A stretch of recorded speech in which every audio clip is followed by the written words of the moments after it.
د دې درود ویلو ډېر زیات فواید دي. امام ابن القیم رحمه الله او نور علماو لیکلي دي د قرآن او حدیث نه راویستي ډېر زیات فواید دي. یو څو د ذکر کوم تاسو به حیران شي. دا موږ ته وړوکو کې عمل ښکاري په پیغمبر صلی الله علیه وسلم باندې درود ویل. او زموږ د پښتانه خو پکې بلکل صفر دي. زاره به دي شنه شي، خوله به دي ستړي شي، ته به د پیغمبر نوم هلې خو دا مسلمان به صلی الله علیه وسلم ونه وایي، دا مسلمان به علیه الصلاة والسلام ونه وایي، دا مسلمان به درود ونه وایي. دقه به د خولې ته ټاله اچولي بس. او په دې عقله عرب بیا وګوره زموږ په دې ملک کې دا پنجابیان زموږ نه ښه دي په دې مسله کې. کوم ځای کې نوم والي د پیغمبر به دوی په درود ووایي. زموږ پښتانه وبه یې نه ډکوي او ته به وایې چې دا مسله هم که صوابیانو راویستې ده نو دا خو د ټولو پیغمبر دی، دا خو د ټولو پیغمبر دی او دا د پیغمبر صلی الله علیه وسلم په موږ باندې یو حق دی. ګورئ چې کوم ځای کې د هغه نوم راشي موږ په هغه باندې درود ووایو.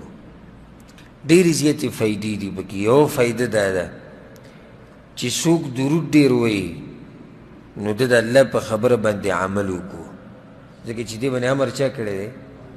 الله کړی دی. دا ټول غټه فایده شو.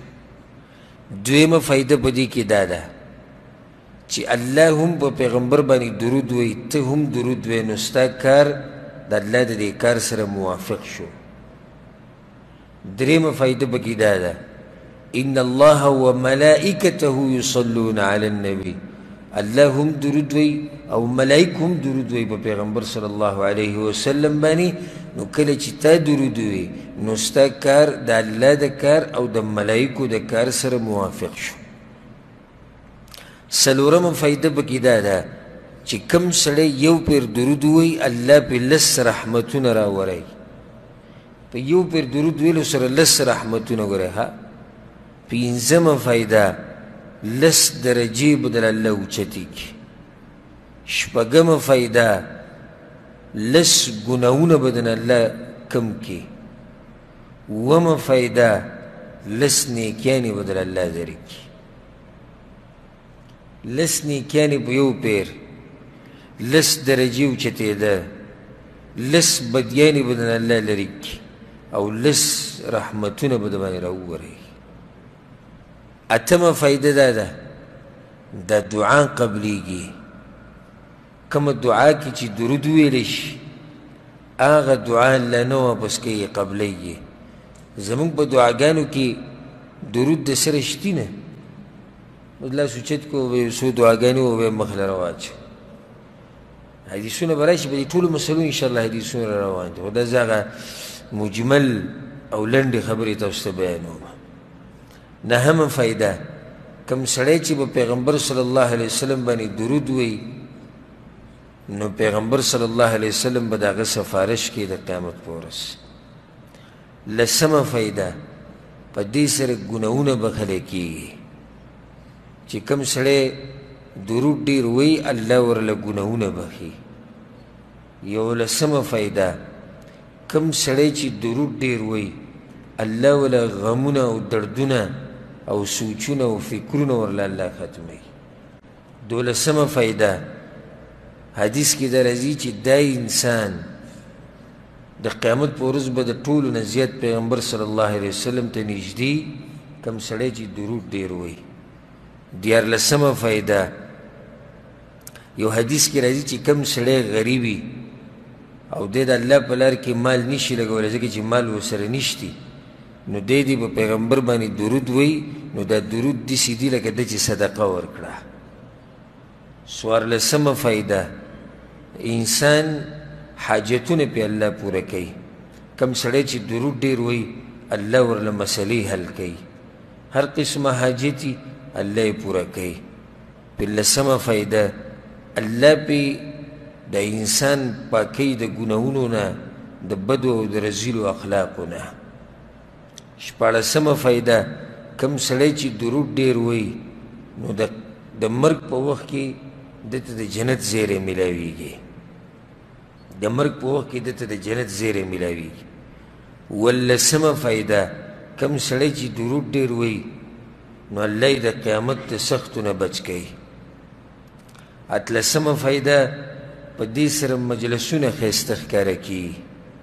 کم مجلس کې چې درود ویلی شي دا مجلس برکت والا دی، الله پې برکت راوړی.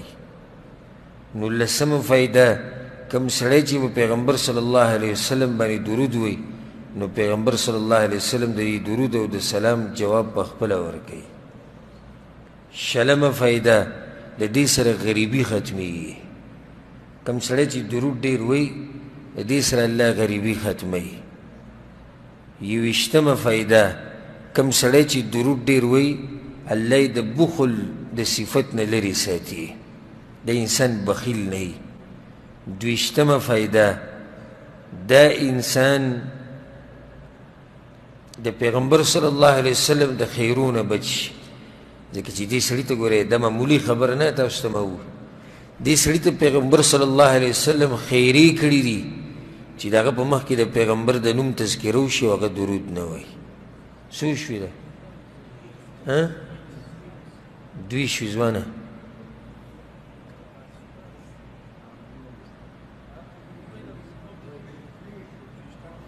دوی شوي که نه؟ او دوی خطا دي. 23مه فایده په دې سره د خطیب خطبه او د مقرر تقریر پوره ښکاري. په خطبو کې به دا وی، په تقریرونو کې به درود وی. 24مه فایده دا د جنت لاره ده. یو حدیث کې راځي چې کوم انسان درود ډېر وی الله ورته د جنت لاره اسانه کړي. 25مه فایده د قیامت په ورځ په پل صراط باندې چې کومه رڼا تقسیمیږي نو کوم انسان چې درود ډېر وی الله ورته دغه رڼا نصیب کوي. 26مه فایده کوم سړی چې درود ډېر وی الله یې برکتي کړي. د انسان برکتي، الله پکې برکت واچي. په هر کار کې برکتي، په وینا کې برکتي، په عمل کې برکتي، په بچو کې برکتي، په ناسته او پاسته کې برکتي. 20مه فایده د الله د طرف نه پې د رحمتونو باران کېږي. 28مه فایده د پیغمبر صلی الله علیه وسلم سره محبت ډېرېږي. کوم سړی چې درود ډېر وایي که نه نو د ده محبت ورځ تر ورځ هغه د پیغمبر سره زیاتېږي. 31مه فایده کوم انسان چې درود ډېر وایي الله ورته هدایت نصیب کوي. 30مه فایده کوم انسان چې درود ډېر وایي نو دی د الله ذکر ډېر کوي، ځکه چې دا درود دا هم د الله ذکر دی. نو کوم انسان چې درود ډېر وایي نو د الله ذکر ډېر وکړو. 31مه فایده د پیغمبر صلی الله علیه وسلم په حقوقو کې یو حق یې ادا کړو، ځکه چې د پیغمبر صلی الله علیه وسلم خو ډېر حقونه دي په موږ باندې. یو حق دا دی چې په هغه باندې درود ډېر ووایو. 32مه فایده کم سړی چې په پیغمبر صلی الله علیه وسلم باندې درود ډېر وایي الله د ده خپې مضبوطې ساتي په پل صراط باندې. په پل صراط باندې د ده خپې او د ده قدم هغه نه خوځېږي، نه ولیږي. الله یې مضبوط ساتي تر دې چې دی د یو طرف نه بل طرف ته واوړي. په دې به اکتفا وکړو د 32 فایدو باندې. او نورې به کوم ډېرې دي خو د هغه بعض معمولي عمل دی خو څومره فایدې پکې الله اچولي دي. او زه امید ساتم چې تاسو به دا یاد کړي، ځکه چې اکثر ملګري لیکلو والا نه دي، ذهنونه به یې تیز دي د الله نه امید دی. او دا 32 فایدې به یادې کړي انشاءالله. او کم ملګري چې لیکل کوي نو هنیئا لهم د هغوی دپاره خوشحالي ده او مبارکي ده، ځکه چې دا علم ما تاسو ته ویلي چې دې مثال د ښکار دی. نو ځکه شاعر وایي العلم صید والکتابة قیده. علم ښکار دی او لیکلي دې ته پړي اچول دي. نو هغه انسان قمقل دی چې ښکار وکړي او بیا په بازار کې پرېږدي کولاو، نو دا کله د سره پاتې کېږي، ولاړ به شي ته وبه تښتي.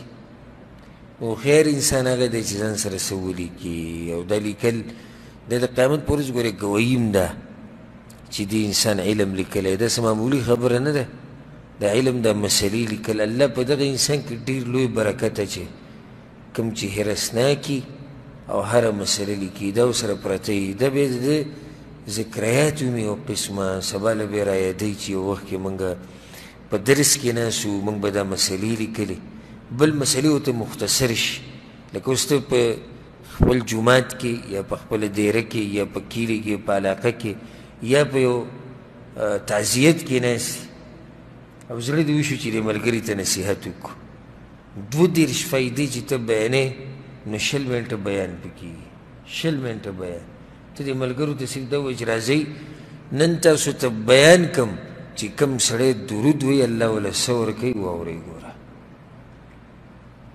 دومره فایده ده په دې لیکلو کې او کم چې نه لیکي زه بار بار وایم که بالفرض داسې دماغ وي لکه امام بخاري رحمه الله یا داسې نور امامان نو بیا خو صحیح دی بیا خو ته موږ څه ویلی نه شو